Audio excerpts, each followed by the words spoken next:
Taurisai. Kamsorera. Nini nyaya ndapirira muno ndine mwana musikana under age 16 years. Mwana uyu akatiza mumba musi weFriday manheru. Akaenda kumurume. Ndakazoona kuti mwana haamumumba kuma 11 p.m. Takarara tichitsvaga mwana handina kumuona.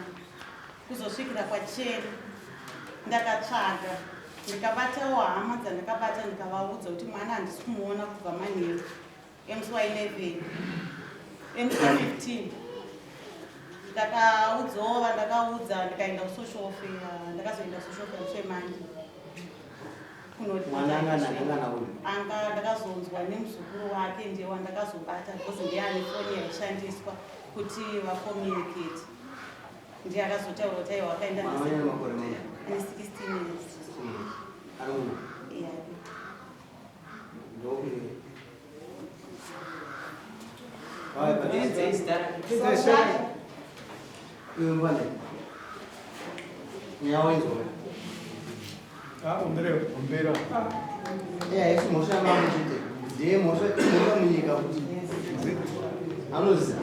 Mwana mdika aita sei?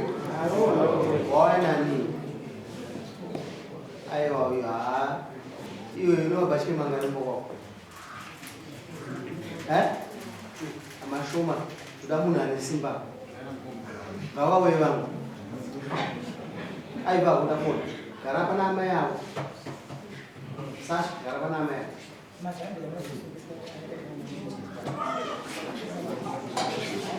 Chijenyu. Oh, chijenyu. Natora muzukuru wangu. Atraji Muzukuru wangu ameanza tena. Alright. Unokatite zvozvo manje. Mwana akatora mwana hapana ukava saka asi muzukuru. Uyu murume uyu tingaramba tinyengerera muno mutotangoti example yevana. Isu murume ari kuzorodza vana vane chii. Ushungobva mara kupinda mapurisa. Mubude yame.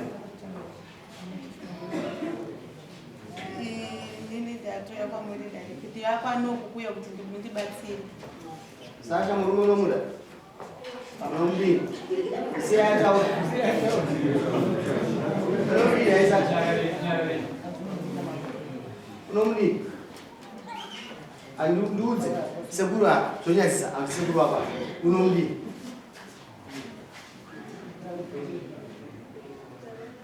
Gara naye unomudini uchiitika. Magoya kuna vanhu unosagara naye. Sasha unomudini. Makore unofungidzira darubvumirwa kuti iwe nemurume makore aya 18 years. Saka wati mangani? Saka uchi. Kana asi akutora kusina 18 years. Ana mosho here. Taura. Ane kana. Uroe mumbe zake fai. Atongwa mukadzi wako. Ano mwana wedu. Isati kumuje vana una murume. Ine uri mwana uyu akakona uyanzi yake. Nai. Musasike pakutsvika mese magumbezi. Une makore mangani? 16. Unoenda kuchikoro kuti?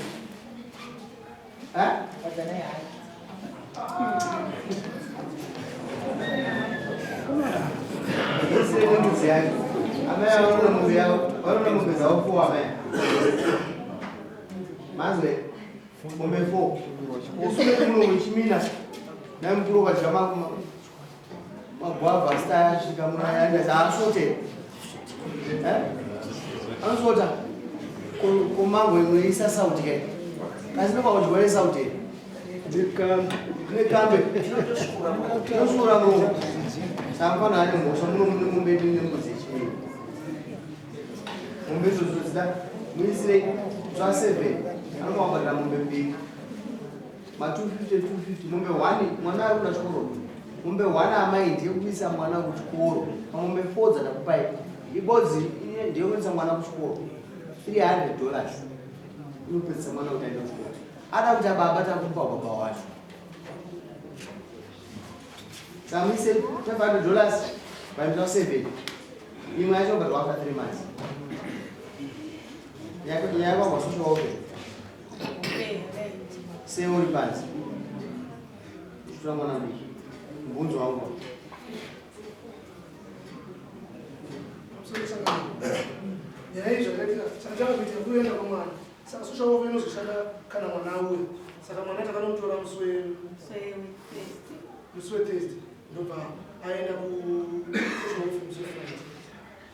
So I started the process.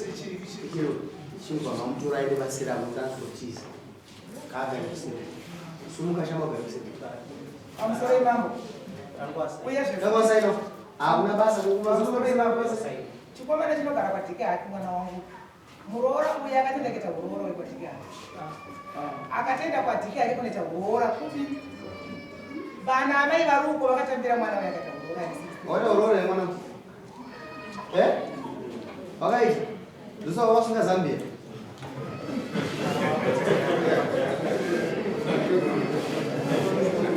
Atapedza. Ndio zati kunununa. Kuno kutoza tinaita. Wanyama roba tinaita. Tikamusiya mpana uko. Acharamba achipara chikachitura vanhu achitase achienda nawo. Ende kumba ukurumudza sasa. Vanaka. Badala kumukwadza vana nekuda kudhigira vana.